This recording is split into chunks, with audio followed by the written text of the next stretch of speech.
The rain was not romantic. It did not fall in soft pearly drops that kissed the skin, nor did it create that intimate and cozy atmosphere seen in movies. No.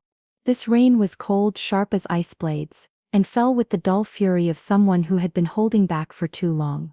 It soaked my beige linen dress, sticking it to my body like a second skin, icy and heavy. The water trickled into my neckline, slid down my back, pooled in my shoes. Those stupid high heels, he had told me, looked so good on me. Every drop that hit my head was a hammer blow of reality. My husband left me in the rain, far from home.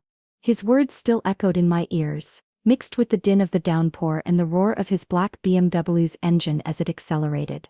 It hadn't been a shout. That might have made it more bearable. A fit of rage that he might later regret. No, it had been a measured, cold phrase, delivered with the calculated precision of a surgeon cutting out a tumor. You need a lesson, Hada. A lesson in humility. In reality, get a taxi. Or walk. Maybe that will get all those silly ideas out of your head.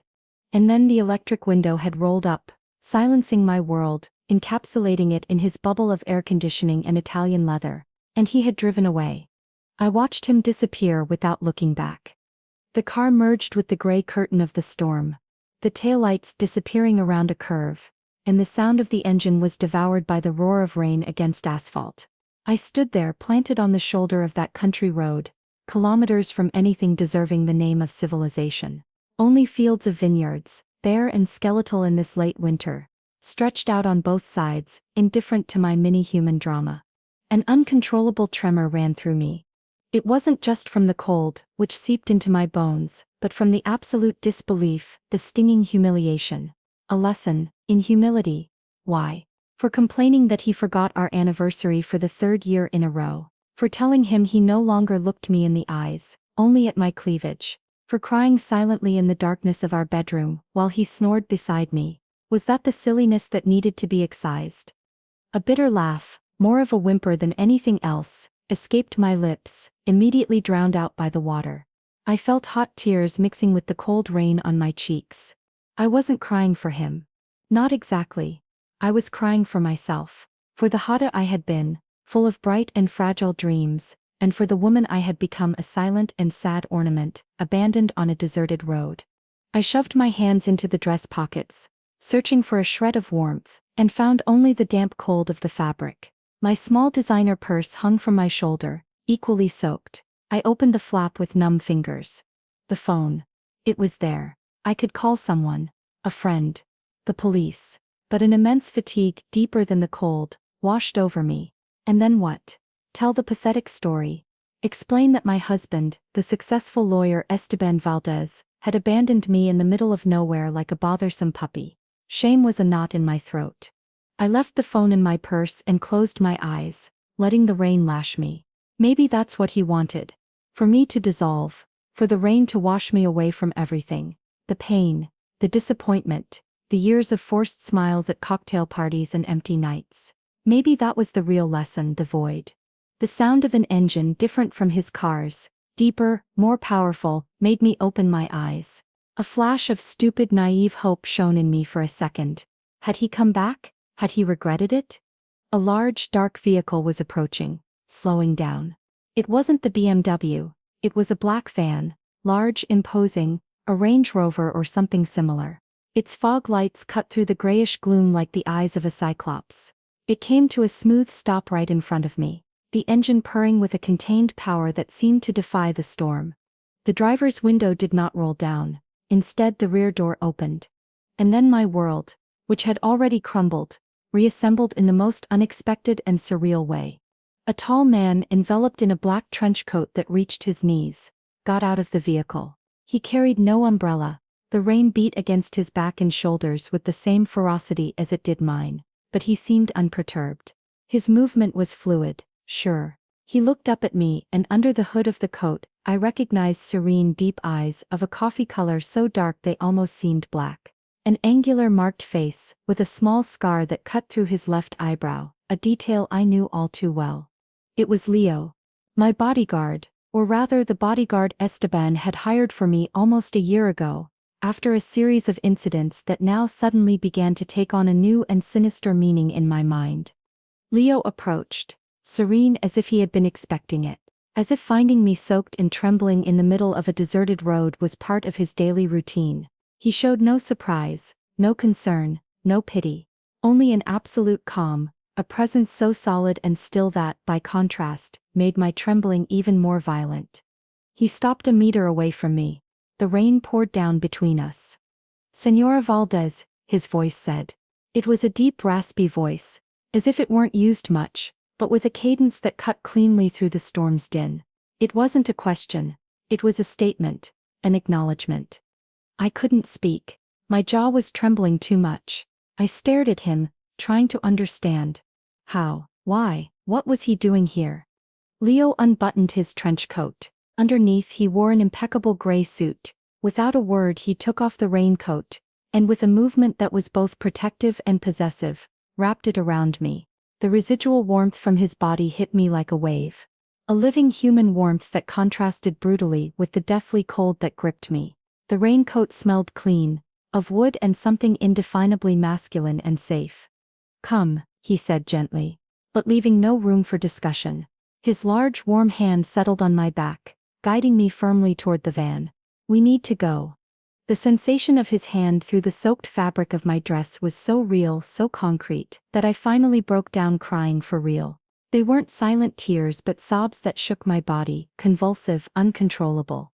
I didn't resist. I let myself be guided, like an automaton, to the vehicle. He opened the rear door and I slipped inside, sinking into the beige leather seat, which was warm, as if it had been climate-controlled, waiting for me. Leo closed the door. The interior of the van was a cathedral of silence and warmth. The noise of the rain became a soft, distant drumming. It smelled new, clean, of freshly brewed coffee. I pulled my legs up onto the seat, hugging my knees, still wrapped in his raincoat, which was enormous on me. I trembled less, but the sobs did not cease. He got into the driver's seat.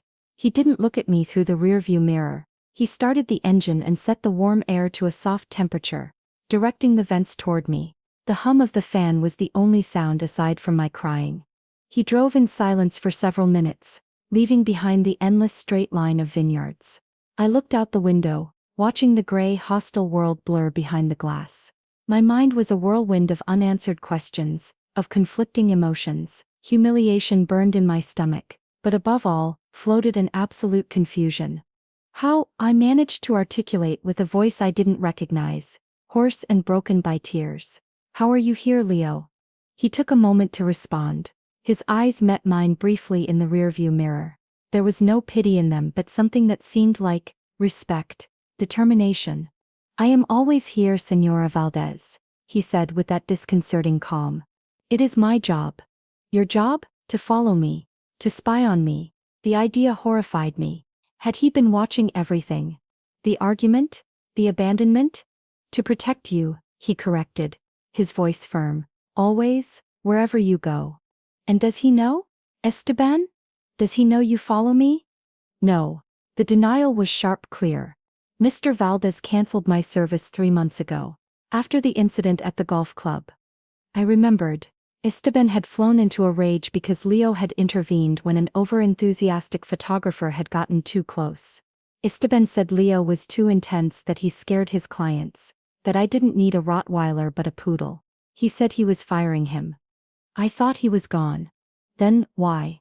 Who pays you?" I asked, completely lost. Leo took a deep breath. "That is something we must discuss at another time, ma'am. Right now, you need to warm up and calm down." "I don't want to calm down." I exploded, the frustration and pain finally finding an outlet. "I want to know what is happening. My husband just left me stranded in the middle of a storm, and out of nowhere you appear, like a ghost. Tell me something, Leo. Please." My voice broke on the last "please" turned into a desperate plea. He looked at me again in the rearview mirror. I saw his jaw tighten. He seemed to be fighting an internal battle. "Mr. Valdez," he said at last. Measuring each word made a miscalculation. He believed he had absolute control. He believed you were weak, just another possession. Something he could mistreat and then pick up when he deemed you had learned your lesson. He paused, and his tone took on a fierce, barely contained intensity. He was mistaken. Those two words, "he was mistaken," resonated in the car with the force of thunder. They weren't an opinion, they were a sentence. "What do you mean?" I whispered. "His cruelty is over, Señora Valdez," he said. And for the first time I detected a flash of something more in his voice. A deep cold rage directed at the man who had abandoned me. "For you, today." I smiled as I got in. It wasn't a smile of happiness, nor of triumph. It was a twisted grimace, a spasm of the lips that tasted of salt and tears. A smile of pure astonishment, of a terrible and liberating recognition. Esteban, in his infinite arrogance, had underestimated everything. He had underestimated me, and he had underestimated the silent loyalty of the man now driving. He had believed his money and power could buy and discard people at will. But there were things money could not buy, and other things loyalty would not sell. His cruelty had ended. At least today's. The one from this grotesque lesson. Because Leo was right. Esteban would believe this was a parenthesis, that I would return, humiliated, submissive, corrected, and then his game could continue. But something told me, looking at the nape of Leo's neck, his imperturbable posture at the wheel, that the game had changed forever. "Where are we going?" I asked, my voice more stable. "To a safe place," he replied. "A place where no one will hurt you, where you can rest and decide." "Decide what?" "What you want to do. Everything, nothing, whatever you choose." Never in the last 8 years had anyone said something like that to me. "Whatever you choose." The words sounded strange, foreign, like a language I had forgotten. I asked no more. I curled up in the seat, wrapping myself tighter in the raincoat that still smelled of him, and watched as we left the country road for a national highway. Then a motorway. The rain continued to fall, but now from within this bubble of warmth and security, it seemed a distant spectacle, alien to me. We passed near the city, but did not enter. We took an exit, then another, entering smaller roads flanked by pine forests. The fog began to descend, scratching the treetops. I did not recognize the place. Finally, after about 20 minutes of silence, Leo slowed down and turned onto a gravel path, almost hidden by vegetation. We passed under a stone arch covered in ivy and entered a property. At the end, among the trees, a house was visible. It wasn't the ultra-modern, cold mansion I shared with Esteban. It was different. It was a country house, large but cozy, made of exposed stone and wood, with a wide porch that ran from side to side. The warm light of a lamp filtered through one of the windows, blurred by the rain and fog, creating a yellow halo that promised refuge. Stone chimneys protruded from the slate roof, and though no smoke came from them, the image alone suggested the warmth of a wood fire, wool blankets, and silence. Leo stopped the van in front of the stone steps of the porch. "Wait," he said, and quickly got out. Even in the rain, his movements were economical, efficient. He opened a large umbrella from who knows where and circled the vehicle to open my door. He offered me his hand. I hesitated for an instant before taking it. His skin was rough, calloused, full of stories I did not know.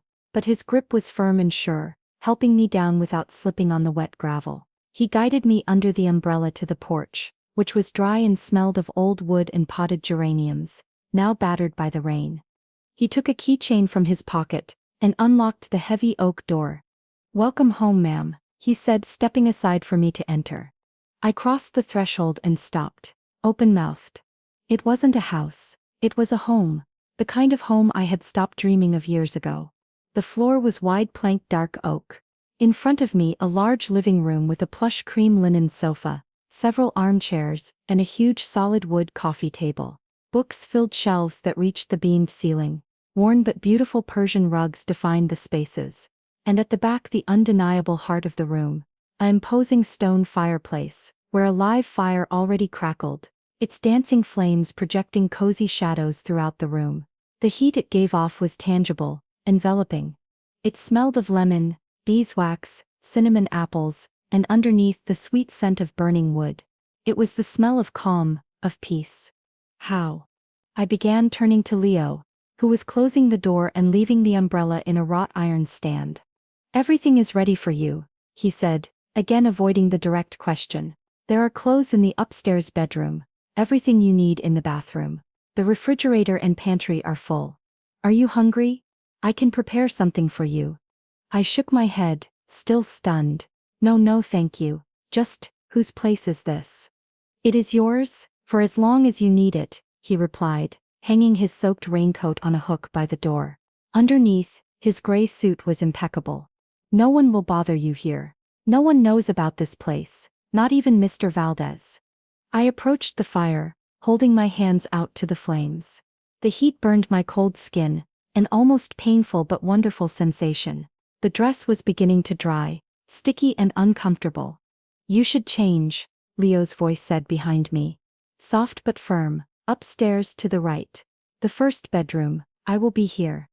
I nodded, without turning, and went up the wooden staircase that creaked slightly under my feet. The upstairs hallway was dimly lit. I opened the first door on the right. The bedroom was as cozy as the living room. A large bed with an iron headboard, and a patchwork quilt, a nightstand with another lamp with warm light. A wardrobe, and on the bed laid out, a set of clothes, soft black leggings, a wide comfortable white cotton t-shirt, and a thick gray wool sweater, all new with tags still on. My size. A new emotion ran through me, so intense I had to lean against the doorframe. It wasn't just the strangeness of everything being prepared. It was the care, the detail, the foresight. Someone had thought I would be cold, that I would want to be comfortable, that I would need to feel wrapped up. Someone had thought of me, of my most basic human needs, in a way my own husband had not done in years. I entered the adjoining bathroom. It was spacious with an old clawfoot tub and a stone-tiled shower. Fluffy white and blue towels were stacked on a shelf. Unopened bath products with neutral, relaxing scents. Everything was thought out. I took off the soaked dress and let it fall to the floor like a dead skin. I removed my underwear, the shoes that had left my feet bruised. I looked at myself in the steamed-up mirror. My face was pale, my eyes swollen and red from crying. The runny mascara painting dark circles like a ghost's. I looked vulnerable, shattered. But for the first time in a long time, I also looked real. The mask of the perfect wife had been washed away with the rain and tears. I took a quick shower, with water as hot as I could stand, letting the steam cleanse me inside and out. I dried myself with one of the towels, which smelled of sunshine and cleanliness, and put on the clothes from the bed.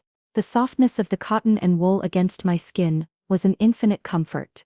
I sat on the edge of the bed, wrapped in this new and strange calm, and listened to the crackling of the fire downstairs and the faint sound of household chores. Leo must have been in the kitchen. I went down the stairs, feeling the heat of the living room embrace me. Leo had drawn the linen curtains, revealing large windows that looked out onto the forest, now dark and mysterious under the persistent rain. On the coffee table, he had placed a tray with a white porcelain teapot, a cup, a small jar of honey, and a slice of lemon. "I thought you might like something hot," he said from the threshold separating the living room from what I assumed was the kitchen. "It's chamomile with a little ginger. It will help you warm up and calm your nerves." "Thank you," I murmured. And my voice sounded sincere for the first time in hours. I sat on the sofa facing the fire and poured myself a cup. The steam caressed my face, taking the last remnant of cold from my bones. "Won't you have some?" "I already have," he said, though I knew it was a lie. He remained standing, leaning against the doorframe, watching me, vigilant but not intrusive. I took a sip. The infusion was hot, sweet, and spicy at the same time and slid down my throat like a balm. "Leo," I said, putting the cup back on its saucer. "We need to talk, really. I cannot go on like this, with half-truths." "What is happening?" He sighed, a deep sound. He crossed his arms over his chest. The firelight played with the angles of his face, making the scar on his eyebrow seem deeper. "What do you want to know?" "Señora Valdez." "Everything. Starting with why you are here. If Esteban fired you, who pays you?" He looked into the fire for a long moment, as if searching for the words in the flames. 3 months ago Mr. Valdez fired me. As you said, he paid my severance and told me my services were no longer required. His English was perfect, with a slight accent I couldn't identify. That same day I received a call. "From whom?" "From your mother, Señora Valdez." The world stopped. The cup of chamomile almost fell from my hands. My mother, I stammered. But that's impossible. My mother died 5 years ago. Leo looked directly into my eyes. His expression was grave, full of a compassion he did not try to hide. No, Senora Valdez, your mother did not die. The statement fell into the room with the weight of a granite slab. I could only stare at him, unable to process the words. What? Was all I could say, a whisper of air. Your mother is alive, he repeated with brutal clarity. She was the one who contacted me. She is the one who pays me. She is the one who pays me. She is the one who pays me. For a long, long time. I felt the floor open beneath my feet. The fire, the cozy room, the scent of chamomile, everything blurred, became unreal. My mind went back 5 years, to the gray fog of that eternal winter. The call from the hospital. The doctor's somber voice. The closed coffin, phi. It was a very violent accident, they said. My pain, absolute heart-wrenching. Esteban's cold, distant comfort. My mother, my cheerful, strong, invincible mother. No, I denied, shaking my head as if I could push the idea away. It's not possible, I buried her. I saw the headstone. What you buried was an empty coffin, ma'am, said Leo, his voice soft but relentless. Your mother faked her death to protect herself, and to protect you.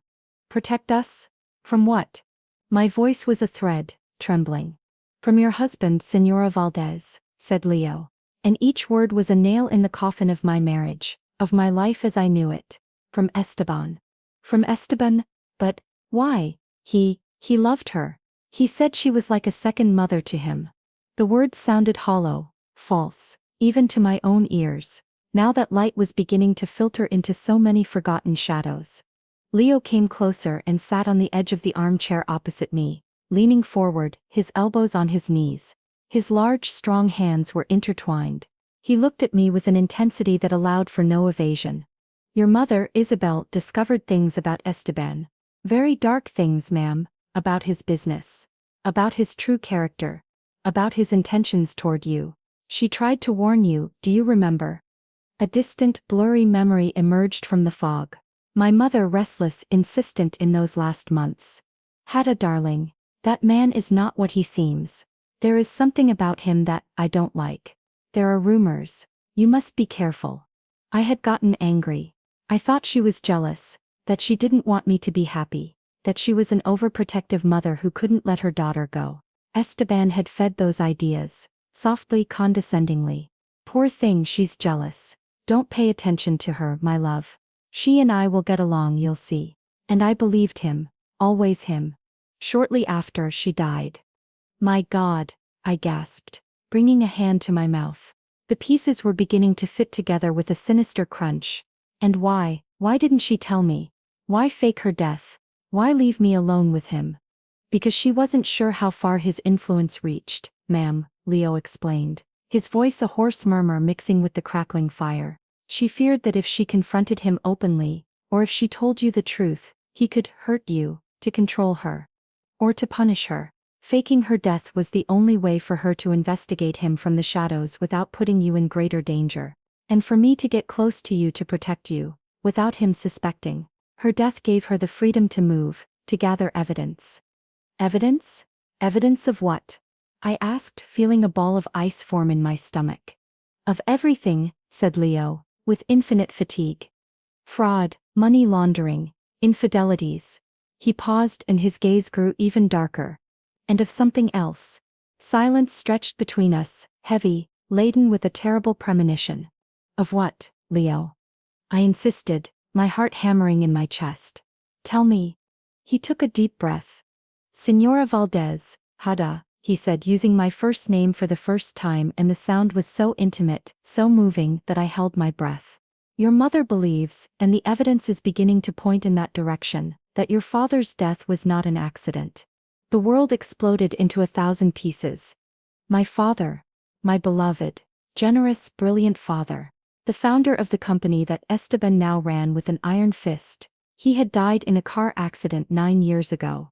A mechanical failure, they said. A tragic accident. I had always clung to that. To the tragedy of fate.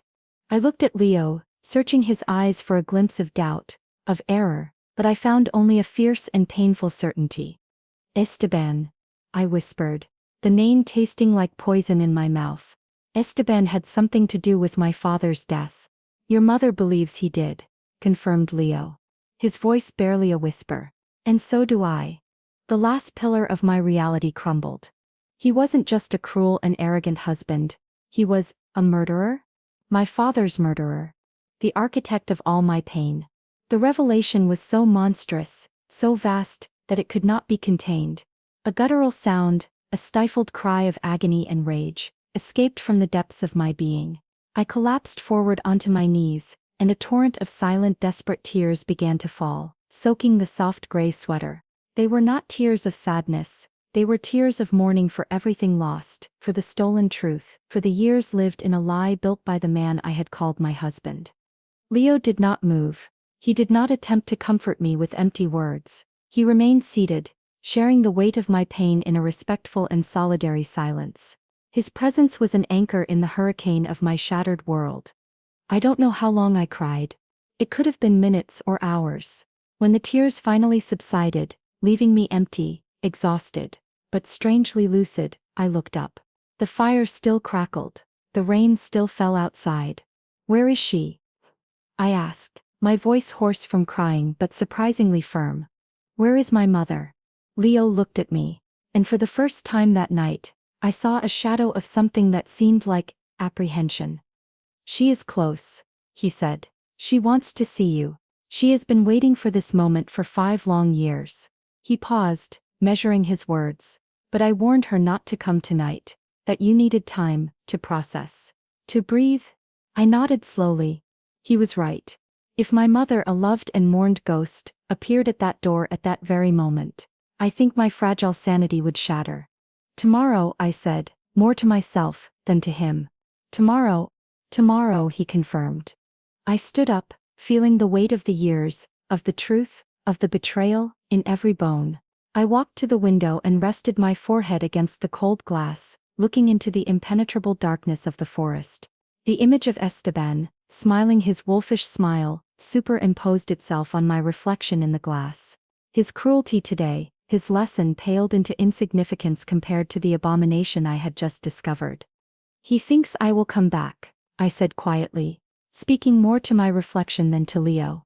He thinks I will bend as always, that I will apologize, that I will return to his golden cage. I heard Leo stand up behind me. He did not approach, but I felt his presence like a wall at my back. And will you? He asked, his voice neutral without judgment. A strange calm, cold and determined, descended upon me. The tears had dried, the trembling had ceased, in its place was a clarity of steel. I looked at my reflection, a woman in simple clothes, with a washed face and swollen eyes, but with a new light in her gaze, a hard light, resolute. I turned to face Leo. The firelight illuminated my profile, and I held his gaze with an intensity I had never felt before. No, I said, and the words sounded like the click of a safety catch being released. That was his last mistake. Leo's eyes shone with a flash of approval, pride. He nodded once, slow and grave.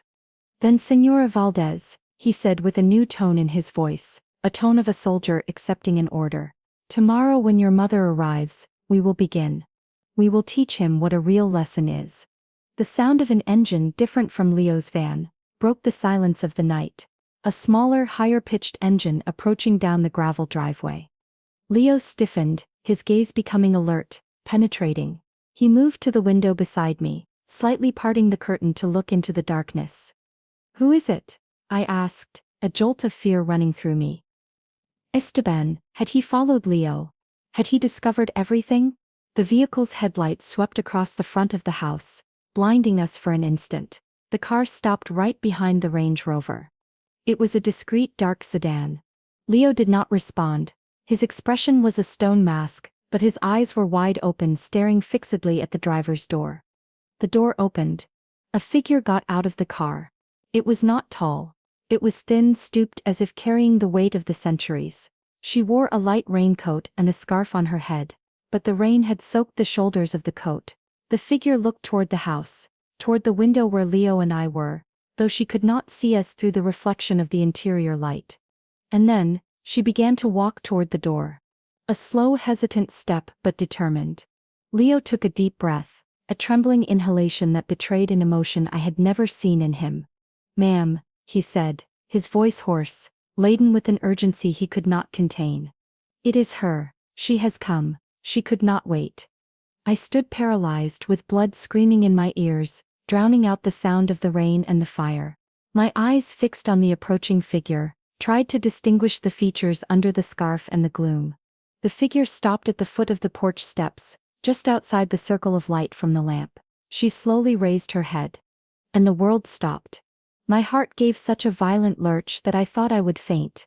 My legs buckled, and I had to grab the window frame to keep from falling. It couldn't be. It was a mirage. A desperate wish of my shattered mind. But it was real. Time had carved deep grooves into that face, turned the hair peeking out from under the scarf white, slightly bent the back. But the eyes, those green, bright, intelligent eyes, full of infinite pain and a love so fierce it pierced me like a spear. They were my mother's eyes. Alive. Here. In my darkest night. The front door was still locked. Leo made a move to open it, but I extended an arm, stopping him. I couldn't breathe. I couldn't think. She out there in the rain raised a trembling hand and slowly removed the scarf from her head. And then I saw it. Holding the scarf in her right hand, with fingers clenched from the cold or emotion, was a small silver figure, tarnished by time. A pendant. A pendant, in the shape of a fairy. My pendant. The one I had given her when I was 7 years old, with months of my savings, and which she had sworn she would never take off. The one she was supposedly wearing the day of the accident. She pressed it against her chest, and her lips formed a word, a name, that although I could not hear through the glass, resonated in every fiber of my being, as if she had shouted it in my ear. Hada. The last breath of my old life escaped my lips. Mom! And the chapter closed, not with a thunderclap, but with the thunderous silence of a truth too big to be contained, leaving my heart in her hands, on the edge of the abyss, with the door to a painful past and an unimaginable future about to swing wide open. The world had shrunk to that space between the window and the door, to the few meters of wet gravel that separated my present from my past. The beating of my heart was a primitive deafening drum in my ears, drowning out the crackle of the fire, the whisper of the rain, Leo's own breathing beside me. Mom? The word had not been a sound but a convulsion of my entire being, a seismic shock that unearthed emotions I thought were dead and buried under 5 years of accepted pain, of cold resignation. She was there, in the flesh, alive. The rain beaded on her light raincoat and tangled in her hair, whiter than I remembered, but with that same rebellious curl that always escaped the severe buns she used to wear. Her face was lined with wrinkles that hadn't been there the last time I saw her, lines of worry and sorrow deeply etched around her eyes and mouth. But those eyes, God, those green immense eyes that had always reflected the world with a fierce curiosity, now looked at me with a heartbreaking mixture of love, fear and a guilt so profound I could almost taste it. She clutched the silver pendant against her chest, the little fairy that I, with childish hands and infinite pride, had given her on a long-ago birthday. The tangible proof that the woman outside was real, that she wasn't a phantom of my feverish mind. Leo moved beside me, breaking the spell of paralysis. His expression was one of absolute tension, his muscles ready for action, but his gaze went from my distraught face to that of the woman in the rain. "Ma'am," his voice said, low but urgent. "We must let her in, or tell her to leave. But she cannot stay out there." His words snapped me out of my stupor. A wave of something primal, visceral, burst from me. Before I could think, my legs, unsteady but determined, carried me to the door. My fingers, clumsy and trembling, found the bolt, turned it with a click that sounded like a gunshot in the silence of the house. I pushed it open. The cold, damp night air hit me in the face, laden with the smell of wet earth and pine, and with it the tangible reality of her presence. She took a small step back, as if frightened by the sudden opening, by my appearance in the doorway. We stared at each other, separated by the threshold, by the years, by oceans of lies and pain. Neither of us spoke a word. What greeting existed for a reunion like this? Her gaze scanned my face, my swollen eyes, my still damp and disheveled hair, the simple clothes that weren't mine. An expression of agony crossed her features. She slowly raised the hand that wasn't holding the pendant, as if wanting to touch me, to make sure I was real too, but stopped halfway, fearful of being rejected. It was that gesture, that hesitation laden with such raw and vulnerable love, that broke something inside me. A moan, an animal sound of pure helplessness, escaped my lips, and then my legs gave way for real. I didn't fall. I collapsed forward toward her. She caught me. Her arms, thinner than I remembered, but still strong, wrapped around me with a desperate ferocity. She held me tight against her chest, and I felt the frantic beating of her heart through the wet raincoat. I buried my face in her neck, in that hollow that had been my absolute refuge in childhood, and which still smelled of her, of that subtle perfume of jasmine and earth she had always worn, now mixed with the dampness of the rain. Heda, she murmured into my hair, and her voice. Oh, her voice. It was the same, the one that sang me lullabies, that read me stories, that scolded me with affection. A little hoarser perhaps, laden with infinite sadness, but it was my mother's voice. Heda, my girl, I'm sorry, I'm so sorry, forgive me please, forgive me. Her words were a torrent broken by sobs that shook her body as much as mine. I couldn't speak. I could only cling to her as if I were drowning, my fingers tangling in the wet fabric of her coat, my hot tears mixing with the cold rain on her skin. I cried for the 5 years of absence. I cried for my father. I cried for the naive and broken woman I had been. I cried for the overwhelming relief of having her there, and for the fierce rage of having been deprived of it. I don't know how long we stood like that. On the threshold, in the rain that was beginning to subside to a soft drizzle, holding each other as if the world were about to end. Leo had kept a discreet distance, giving us that space, but vigilant, protecting our fragile monumental moment. Finally it was she who separated first, gently but firmly. Her hands, rough and cold, cupped my cheeks, forcing me to look up at her. Her eyes, green like mine, swam in tears, but now also shone with a fierce determination. We cannot stay here, darling. You'll catch cold again, and we have so much to talk about. Her gaze shifted for a moment to Leo, who nodded almost imperceptibly. May I come in? I nodded, not trusting my voice, and moved aside to let her pass. She crossed the threshold with hesitant steps, as if entering that house, my new refuge, was an irrevocable step. And it was. She closed the door behind her, and stood still for a moment, looking around, absorbing the warmth of the room, the fire, the books. A shadow of something that seemed like relief crossed her face.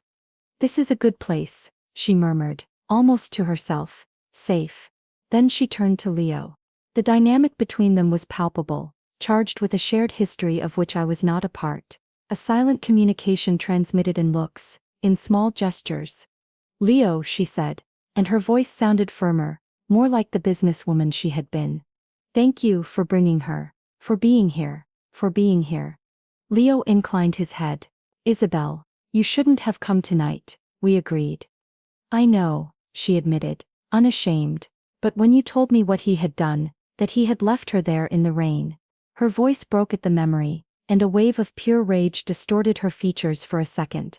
I couldn't stay seated. I couldn't. I had to see her. I had to make sure she was all right with my own eyes. She is all right, said Leo, and his gaze settled on me, confirming it. She is safe. That simple phrase, she is safe, said with such conviction, pierced me. I realized it was the first time in years that someone had said that about me, and it was absolutely true. Take off your coat, Mom. I managed to say, my voice still tremulous but functional. You're soaked. Do you want a cup of chamomile? Leo made. I know what Leo makes, she said, with a small sad smile, unbuttoning her raincoat. Leo stepped forward naturally to help her, hanging the wet garment next to his. Underneath she wore a simple wool sweater and corduroy pants, practical clothes, nothing like the elegant suits she used to wear. The clothes of someone who wants to go unnoticed. And yes, I would love a cup, but let me look at you first. She guided me to the sofa, and we sat down together, side by side, our legs touching. She did not let go of my hand. Her fingers, now a little warmer, intertwined with mine, squeezing them tightly. Leo disappeared into the kitchen, giving us once again the illusion of privacy. We looked at each other. The initial disbelief was beginning to give way to a sea of questions swirling in my eyes. How, Mom? Was the first thing I could articulate. The biggest question, the one that encompassed everything. How is it possible? She sighed, a sigh that seemed to come from deep within, laden with the weight of the years of secrecy. It was very difficult, Hedda. The hardest decision of my life. Her gaze lost itself in the flames, as if reliving those days. After your father died, she paused, and a spasm of pain crossed her face. I began to notice things. Small things at first. Discrepancies in the company accounts that Esteban was quick to explain. Meetings at odd hours. Phone calls he ended when I entered the room. She squeezed my hand, and then he started to distance you from me. Subtly, telling you that I was too affected by your father's death. That I needed space. That it was us, the young ones, who had to move the company forward. He was ensnaring you, Hedda. He was isolating you. I remembered it. I remembered the feeling that my mother was sinking into a grief from which she could not or would not emerge. I remembered Esteban, always there, my rock, my savior, the one who took care of me and protected me even from my own pain. The manipulation had been so slow, so perfect, that I never saw it coming. I started to investigate on my own, she continued, her voice low but clear. I hired a private detective, discreetly, and what I discovered, she swallowed, and a shiver ran through her body. It was a nightmare. Esteban was not the man he said he was. The company, your father, her eyes filled with tears of rage. It wasn't an accident, Hedda. The evidence wasn't conclusive, but there were indications. Many indications. And Esteban was diverting funds, creating shell companies, lying, betraying everything your father had built. Why didn't you go to the police? I asked, the pain turning into frustration. Why didn't you tell me? Because I was afraid, she burst out, her voice charged with the desperation of that time. The detective I hired disappeared, simply stopped existing. Didn't answer the phone, his office was closed. Esteban is powerful, Hedda. He has connections in very dark places. I started to feel watched. I received silent calls. One day I braked my car and the brakes screeched in a strange way. I had them checked and someone had tampered with them. That's when I knew that if I went to the police, or if I tried to tell you openly, I wouldn't live to see it, or you wouldn't live. The horror froze my blood. I had been living with a man capable of that, sleeping beside him. My only option, she whispered, was to disappear, to create a smokescreen so big it would give me time to gather more evidence, irrefutable evidence, and time to protect you the only way I could. By putting a bodyguard loyal to me, not to him, near you. Someone who could be close, watching without him knowing. Leo, I said almost to myself. She nodded. I connected with him through very discreet channels. People I could trust. I told him my story. I showed him the little I had. And he believed. He agreed to help me. To help us. The accident, I prompted, my voice a thread. It was a farce, she said with bitterness. A rented car, abandoned and burned in a ravine. An unidentified body, bought God only knows how by Esteban, who was quick to identify it as mine and close the case. He wanted me dead, Hedda. It was more convenient for him. And I served it to him on a platter. I hid, I moved from place to place, and from the shadows I kept investigating. And Leo took care of you. I looked toward the kitchen, where Leo's silhouette could be sensed moving. The silent man who was always there in the background, watching, intervening when a photographer got too close, when one of Esteban's clients got too heavy with me. Fights I thought I had avoided by luck, had been him. He fired me, I said, remembering Esteban's fury. At the golf club. I know, said my mother. But by then we had another protocol. Leo kept protecting you from a distance. Without you knowing, without him knowing, you were always watched, Hedda, always. The idea should have felt claustrophobic. Instead I felt incredibly relieved. I had never been as alone as I thought. And today, I said, the image of the BMW's headlights moving away still vivid in my mind. Today, said my mother, and her voice hardened, taking on a tone of steel, that reminded me of when she ran the company with my father. Esteban made his first real mistake. He underestimated your strength. And he underestimated our network. Leo followed him, of course. When he left you there, she clenched her fists, and I saw fury trembling in her jaw. It was the moment I knew you were broken. I knew you were vulnerable. It was time to get you out of there, and to tell you the truth. The fire crackled. Outside, the rain had completely ceased, leaving a damp, expectant silence. And now what, Mom? I asked, looking at our intertwined hands, hers wrinkled and marked by time and suffering, mine younger but equally damaged. What do we do? She leaned forward, her eyes burning with a light I hadn't seen since before my father's death. A light of fight. Now, my daughter, she said, her voice a whisper full of power. Now we fight back. I have evidence. Not all of it. Not enough to take him to court yet. But enough to start suffocating him.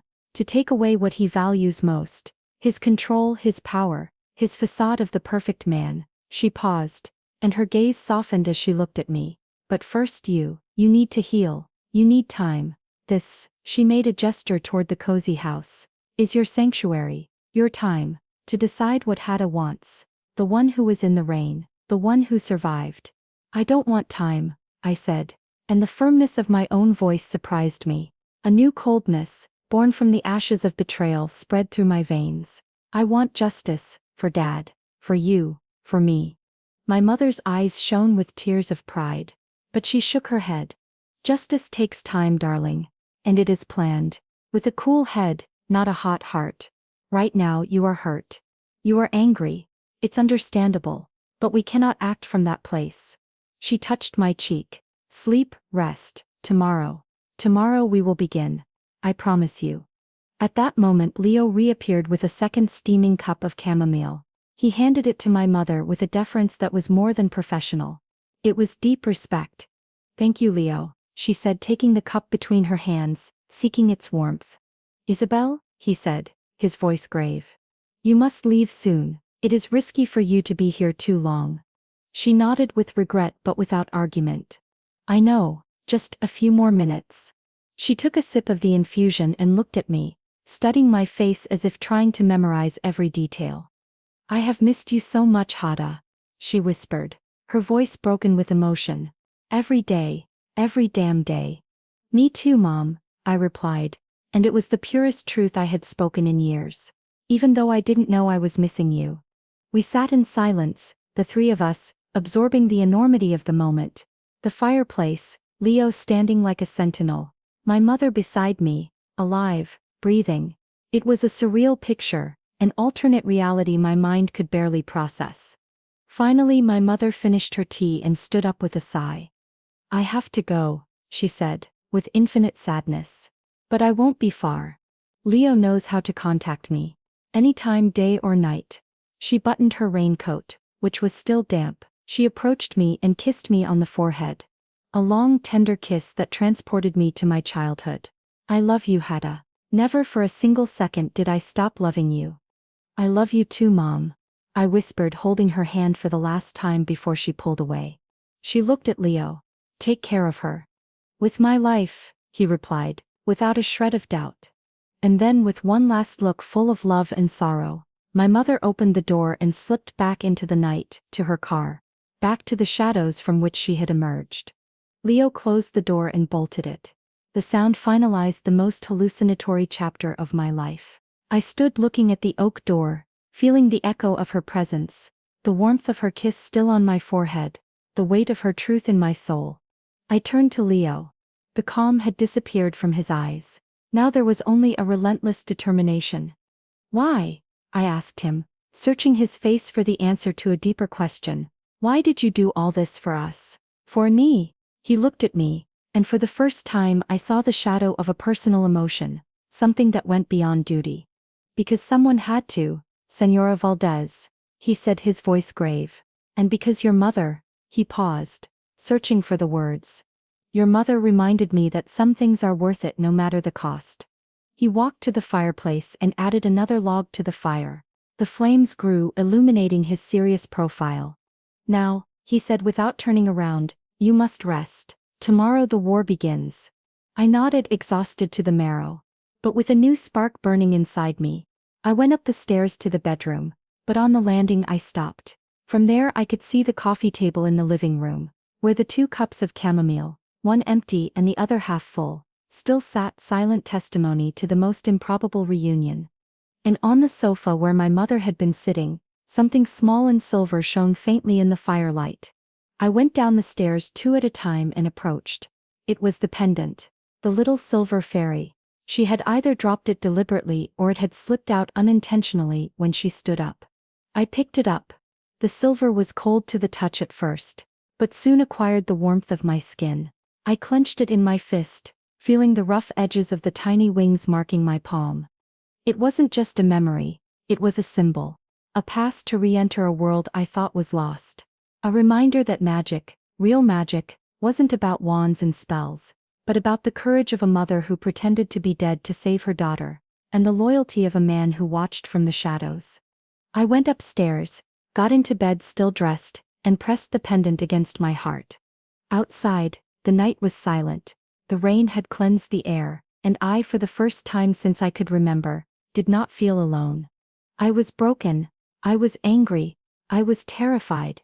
But I was also alive, and on the other side of the door there was a man willing to wage a war for me. And in the shadows a mother who had never left. I closed my eyes, and for the first time in 5 years, I did not dream of absences. I dreamed of silver fairies, and the slow patient construction of a trap for a wolf.